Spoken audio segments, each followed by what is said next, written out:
ನಮಸ್ಕಾರ ಸ್ನೇಹಿತರೆ, ಯೇಸು ಪ್ರಪಂಚಕ್ಕೆ ಸ್ವಾಗತ. ನಾನು ಸುಮಾ. ನಾನು ಚೆನ್ನಾಗಿದ್ದೀನಿ. ನೀವೆಲ್ಲ ಹೇಗಿದ್ದೀರಾ? ನೀವು ಚೆನ್ನಾಗಿದ್ದೀರಾ ಅಂತ ಅಂದ್ಕೊಂಡಿದ್ದೀನಿ. ನಾನಿವತ್ತು ನಿಮಗೆ ಸ್ಪೆಷಲ್ ಆಗಿರೋ ಮುಳುಬಾಗಿಲು ದೋಸೆ ಹೇಗೆ ಮಾಡೋದು ಅಂತ ಹೇಳ್ಕೊಡ್ತೀನಿ. ಅದಕ್ಕೆ ಬೇಕಾಗೋ ಇಂಗ್ರೀಡಿಯೆಂಟ್ಸ್ ಏನಂದರೆ, 1 ಲೋಟ ಅಕ್ಕಿಗೆ ಎಷ್ಟು ಮೆಜರ್ಮೆಂಟಲ್ಲಿ ಬೇಕೋ ಅಷ್ಟು ನಾನು ಹೇಳ್ತಾ ಇದ್ದೀನಿ. 1 ಲೋಟಕ್ಕೆ 1/4 ಲೋಟ ಉದ್ದಿನಬೇಳೆ, 1/4 ಲೋಟ ಅವಲಕ್ಕಿ, ಹಾಗೆ 1 ಟೀ ಸ್ಪೂನ್ ಆಗಷ್ಟು ಮೆಂತೆ, 1 ಸ್ಪೂನು ಕಡಲೆಬೇಳೆ, 1 ಸ್ಪೂನು ತೊಗರಿಬೇಳೆ, ಇಷ್ಟನ್ನು ಹಾಕಿಬಿಟ್ಟು ನಾವೇನು ಮಾಡಬೇಕು, ಚೆನ್ನಾಗಿ ತೊಳೆದು ಒಂದು 4ರಿಂದ 5 ಗಂಟೆಗಳ ಕಾಲ ನೆನೆಸಿಡ್ಬೇಕು. ಅದನ್ನು ನೆನೆಸಿಟ್ಬಿಟ್ಟು ಆಮೇಲೆ ರಾತ್ರಿ ಅದನ್ನು ರುಬ್ಬಿಟ್ಟು ಬೆಳಿಗ್ಗೆವರೆಗೂ ಹಾಗೆ ಇಟ್ಟು ದೋಸೆ ಮಾಡಲಿಕ್ಕೆ ಸರಿ ಹೋಗುತ್ತೆ. ಈ ಮುಳುಬಾಗಿಲು ದೋಸೆಗೆ ಸೈಡ್ ಮಾಡ್ಕೊಳ್ಳೋದೇ ಸುಮಾರು 4 ಥರ ಮಾಡ್ಕೊಳ್ಬೇಕಾಗತ್ತೆ.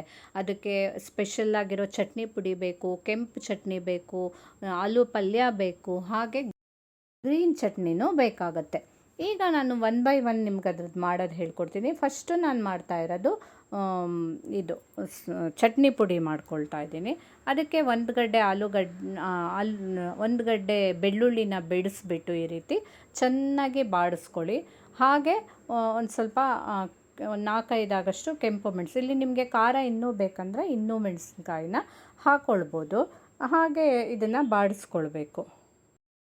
ನೋಡಿ, ಈ ರೀತಿ ಎಲ್ಲ ಅದೊಂಥರ ಬೆಳ್ಳುಳ್ಳಿ ಬ್ರೌನ್ ಆಗೋಲ್ಲಿವರೆಗೂ ಚೆನ್ನಾಗಿ ಫ್ರೈ ಮಾಡಿಬಿಟ್ಟು ಅದನ್ನು ನೀವು ನೋಡಿ ಈ ರೀತಿ ಫ್ರೈ ಮಾಡಿ, ಆಮೇಲೆ 1/2 ಸ್ಪೂನ್ ಆಗಷ್ಟು ಜೀರಿಗೆ, ಒಂದು ಸ್ವಲ್ಪ ಹುಣಸೆ ಹಣ್ಣು, ಕರಿಬೇವಿನ ಸೊಪ್ಪು ಎಲ್ಲ ಹಾಕ್ಕೊಂಡು ನೋಡಿ ಈ ರೀತಿ ಬಾಡಿಸ್ಕೊಳ್ಳಿ. ಈ ರೀತಿ ಅದು ಚೆನ್ನಾಗಿ ಬಾಡಬೇಕು. ಅದೊಂದು ಸ್ವಲ್ಪನೂ ಸಹ ಹಸಿ ವಾಸನೆ ಇರಬಾರ್ದು. ಆ ರೀತಿ ಚೆನ್ನಾಗಿ ಈ ರೀತಿ ಬಾಡಿಸ್ಬಿಟ್ಟು ಅದನ್ನು ಆಮೇಲೆ ಕೆಳಗಿಟ್ಕೊಂಡ್ಬಿಟ್ಟು ಒಂದು ಸ್ವಲ್ಪ ಬೇರೆ ಇನ್ನೂ ಕೆಲವೊಂದು ಐಟಮನ್ನು ಅದಕ್ಕೆ ಆ್ಯಡ್ ಮಾಡಬೇಕಾಗತ್ತೆ. ಹಾಗಾಗಿ ಇಲ್ಲೇನೆ ಚೆನ್ನಾಗಿ ಬಾಡಾದ್ಮೇಲೆ ಕೆಳಗಿಟ್ಕೊಂಡ್ಬಿಟ್ಟು ನೋಡಿ ಈ ರೀತಿ ತಣ್ಣಗಾದ್ಮೇಲೆ ಅದಕ್ಕೆ ಒಂದು ಅರ್ಧ ಲೋಟ ಹುರುಗಡ್ಲೆ, ಹಾಗೆ ಇದು ಸ್ವಲ್ಪ ಸ್ವೀಟ್ ಇದ್ದರೆ ಚೆನ್ನಾಗಿರುತ್ತೆ. ಅದಕ್ಕೋಸ್ಕರ 1-1.5 ಸ್ಪೂನು ಬೆಲ್ಲ, ಹಾಗೆ 1 ಸ್ಪೂನು ಉಪ್ಪು, ಇಷ್ಟನ್ನು ಹಾಕಿಬಿಟ್ಟು ಅದನ್ನು ಡ್ರೈ ಆಗಿ ಚೆನ್ನಾಗಿ ಮಿಕ್ಸಿ ಜಾರಿಗೆ ಹಾಕಿಬಿಟ್ಟು ಪೇಸ್ಟ್ ಮಾಡಿ ಇಟ್ಕೊಳ್ಳಿ. ಈ ರೀತಿ ಎಲ್ಲ ಉಪ್ಪನ್ನು ಹಾಕಿಬಿಟ್ಟು ಇದನ್ನು ಯಾವುದಕ್ಕೆ ಬೇಕಾದರೂ ನೀವು ಯೂಸ್ ಮಾಡ್ಬೋದು.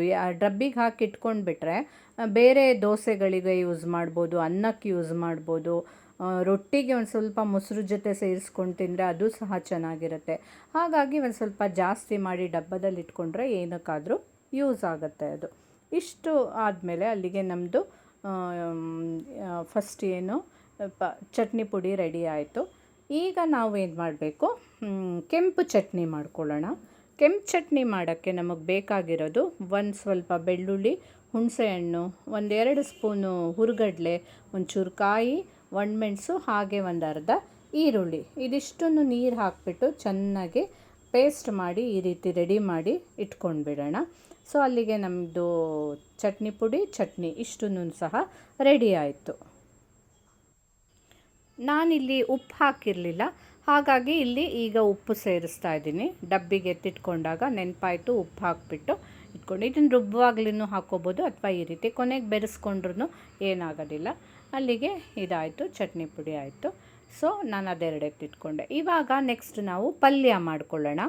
ಆಲೂಗಡ್ಡೆ ಪಲ್ಯ ಮಾಡ್ಕೊಳ್ಳೋದಕ್ಕೆ ನಾನು ಏನು ಮಾಡಿಬಿಟ್ಟೆ, ಚೆನ್ನಾಗಿ ಫಸ್ಟೇ ತೊಳೆದು ಸಿಪ್ಪೆ ಎಲ್ಲ ತೆಗೆದುಕೊಂಡ್ಬಿಟ್ಟು ಈ ರೀತಿ ಬೇಯಿಸ್ಕೊಂಡೆ. ಒಂದು 6-7 ಸರಿ ಕೂಗಿಸಿ ಬೇಯಿಸ್ಕೊಂಡೆ. ಯಾಕಂತಂದರೆ ಅದರಲ್ಲಿರೋ ನೀರನ್ನು ಸಹ ನಮಗೆ ಪಲ್ಯಕ್ಕೆ ಚೆನ್ನಾಗಿರುತ್ತೆ. ಹಾಕಿದರೆ ಒಂಥರ ನೀರು ಪಲ್ಯ ಆದರೆ ಚೆಂದ. ಅದರಲ್ಲೂ ಎಸ್ಪೆಷಲಿ ಮುಳುಬಾಗಿಲು ದೋಸೆ ಪಲ್ಯ ಹಾಗೆ ಇರುತ್ತೆ. ಚೆನ್ನಾಗಿ ಬೆಂದಾಗ ಅದು ಈ ರೀತಿ ಮ್ಯಾಶ್ ಮಾಡಿ ಇಟ್ಕೊಂಡ್ಬಿಟ್ರೆ, ಈ ಕಡೆ ಈರುಳ್ಳಿನೂ ಹೆಚ್ಚಿಟ್ಕೊಂಡ್ಬಿಟ್ಟು ಒಗ್ಗರಣೆ ಮಾಡ್ಕೊಳ್ಳೋಣ. ಫಸ್ಟು ಹೀಗೆ ಬಾಣಲೆ ಇಟ್ಕೊಂಡು ಅದಕ್ಕೆ ಸ್ವಲ್ಪ ಎಣ್ಣೆ ಹಾಕಿಬಿಟ್ಟು ಸಾಸಿವೆ, ಆಮೇಲೆ ಉದ್ದಿನಬೇಳೆ, ಹಾಗೆ ನಾವು ಅದೊಂದು ಸ್ವಲ್ಪ ಕೆಂಪಗಾದ ತಕ್ಷಣ ಚಿಟ ಅಂದ ತಕ್ಷಣ ಈ ಕಡೆ ಹೆಚ್ಚಿಟ್ಕೊಂಡಿರೋ ಏನಂದರೆ ಕರಿಬೇವಿನ ಸೊಪ್ಪು, ಹಸಿಮೆಣಸಿನ್ಕಾಯಿ ಅದನ್ನು ಸಹ ಇದಕ್ಕೆ ಆಮೇಲೆ ಒಗ್ಗರಣೆಗೆ ಹಾಕ್ಕೊಳ್ಳೋಣ. ನೋಡಿ, ಹಾಕ್ಕೊಂಡ್ಬಿಟ್ಟು ಅದನ್ನು ಎಲ್ಲ ಬಾಡಾದಮೇಲೆ ಈರುಳ್ಳಿ ಹೆಚ್ಕೊಂಡಿರ್ತೀವಲ್ವ ಅದನ್ನು ಸಹ ಸೇರಿಸ್ಕೊಳ್ಳೋಣ. ಈಗ ಈರುಳ್ಳಿ ಸೇರಿಸಾದ್ಮೇಲೆ ಅರಿಶಿನ ಹಾಕಿಬಿಟ್ರೆ ಅದು ಆಗ್ತಿದ್ದಂಗೆ ಬೇಗ ಬೇಗ ಅದು ಬೆಂದು ಬಿಡುತ್ತೆ. ಈರುಳ್ಳಿ ಹಾಕಿಬಿಟ್ಟು ಅದನ್ನು ಸಹ ಬಾಡಿಸಿ ಇದೊಂಥರ ಟ್ರಾನ್ಸ್ಪರೆಂಟ್ ಆಗೋವರೆಗೂ ಕೆಂಪುಗೊಂಥರ ಆಗುತ್ತೆ, ಅಲ್ಲಿವರೆಗೂ ಈರುಳ್ಳಿನ ಬಾಡಿಸ್ಕೊಳ್ಬೇಕು. ಮಾಮೂಲಿ ನಾವೆಲ್ಲ ದೋಸೆ ಪಲ್ಯ ಮಾಡ್ಕೊಳ್ತೀವಲ್ಲ ಅಷ್ಟೇ, ಅದೇ ಥರನೇ ಎಲ್ಲನೂ ಈ ರೀತಿ ಬಾಡಿಸ್ಕೊಳ್ಬೇಕು. ಇಲ್ಲಿ ಒಂದು ಸ್ವಲ್ಪ ಅರಿಶಿನ ಹಾಕ್ಕೊಂಡ್ಬಿಟ್ರೆ ನಮಗೆ ಬೇಗ ಬೇಯುತ್ತೆ. ಅರಿಶಿನ ಮತ್ತು ಹಾಕ್ಕೊಂಡಾದ್ಮೇಲೆ ಸ್ವಲ್ಪ ನೀರು ಹಾಕಿಬಿಟ್ಟು ಅದನ್ನು ಬೇಯೋಕ್ಕೆ ಬಿಡಬೇಕು. ಆವಾಗ ಅದೆಲ್ಲ ಚೆನ್ನಾಗಿ ಬೇಯುತ್ತೆ. ಅದಾದಮೇಲೆ ಆಲೂಗಡ್ಡೆ ಸೇರಿಸ್ಬೇಕಾಗತ್ತೆ. ಇಲ್ಲಿ ನೋಡಿ ನಾನು ಹಾಗೆ ಚೆನ್ನಾಗಿ ಬಾಡಾದಮೇಲೆ ಸ್ವಲ್ಪ ನೀರು ಹಾಕಿ ಬಿಡ್ತೀನಿ. ನೀರು ಹಾಕಿಬಿಟ್ಟು ಅದು ಬೇಯೋದಕ್ಕೆ ಬಿಡ್ತೀವಿ. ಅದಾದಮೇಲೆ ಸ್ವಲ್ಪ ಬೆಂದಾದಮೇಲೆ ಅದಕ್ಕೊಂಚೂರು ಉಪ್ಪು ಹಾಕಿಬಿಟ್ಟು ಹಾಗೆ ಬಿಟ್ಟರೆ ಬೇಯುತ್ತೆ ಅದು ಚೆನ್ನಾಗಿ.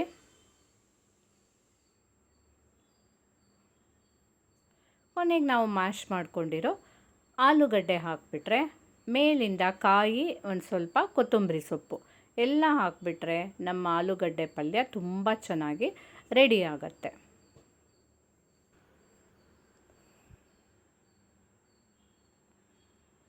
ಸೊ ಇದು ಮುಳುಬಾಗಿಲು ದೋಸೆ ತುಂಬ ಚೆನ್ನಾಗಿರೋದು ಯಾಕೆ ಅಂದರೆ ಈ ರೀತಿ ಎಲ್ಲ ಸೈಡ್ ಡಿಶ್ ಮಾಡ್ಕೊಳ್ಳೋದ್ರಿಂದನೇ. ಅದು ಮಾಡ್ಕೊಳ್ಳೋದೇ ನಮಗೆ ಸುಮಾರು ಹೊತ್ತಾಗತ್ತೆ. ಹಾಗಾಗಿ ನಾವು ಫ್ರೀ ಇದ್ದಾಗ ಮಾಡಬೇಕಾಗತ್ತೆ. ಅರ್ಜೆಂಟಲ್ಲಿ ಅಂತಂದರೆ ಇಲ್ಲ ರಾತ್ರಿಯೇ ಎಲ್ಲ ಮಾಡಿಟ್ಕೊಳ್ಬೇಕಾಗತ್ತಷ್ಟೇ. ಸೈಡ್ ಡಿಶನ್ನೆಲ್ಲ ಮಾಡಿ ಫ್ರಿಜ್ಜಲ್ಲಿ ತೆಗೆದಿಟ್ಕೊಂಡು ಮಾಡಬೇಕಿಲ್ಲ ಅಂದರೆ ಸ್ವಲ್ಪ ಬೆಳಿಗ್ಗೆ ಮಾಡೋದಂದರೆ ಕಷ್ಟ ಆಗುತ್ತೆ. ಈ ರೀತಿ ಎಲ್ಲ ಆದಮೇಲೆ ಚೆನ್ನಾಗಿ ಬೆರೆತು ಎಲ್ಲ ಆದಮೇಲೆ ಒಂದು ಸ್ವಲ್ಪ ಹುಳಿ ಇರೋದು ಹಾಕಿಲ್ವಲ್ಲ ನಾವು, ಅದಕ್ಕೋಸ್ಕರ ಲಿಂಬೆ ಹಣ್ಣನ್ನು ಹಿಂಡ್ಕೊಳ್ಬೇಕು. ಹಾಗೆ ಒಂದು ಸ್ವಲ್ಪ ಕಾಯಿನ ಸಹ ಹಾಕಿಬಿಟ್ರೆ ಏನು ಒಂದು 2-3 ಸ್ಪೂನ್ ಆಗೋಷ್ಟೇ, ಸುಮ್ಮನೆ ಅದೊಂಥರ ಟೇಸ್ಟ್ ಕೊಡುತ್ತೆ. ಹಾಗಾಗಿ ಕಾಯಿ ಹಾಕಬೇಕಾಗತ್ತೆ. ಅದು ಬೆರೆಸಿಟ್ಕೊಂಡ್ಬಿಟ್ಟು ಕೊತ್ತಂಬರಿ ಸೊಪ್ಪು ಹಾಕಿಬಿಟ್ರೆ ಆಗೋಯ್ತು. ನೋಡಿ ಈ ಥರ ಸ್ವಲ್ಪ ನೀರಾಗಿದ್ರೇ ಚೆನ್ನಾಗಿರುತ್ತೆ ಪಲ್ಯ ಮಧ್ಯ ಹಾಕುವಾಗ. ಸೊ ಆಮೇಲೆ ಕೊತ್ತಂಬರಿ ಸೊಪ್ಪು ಹಾಕಿಬಿಡಿ.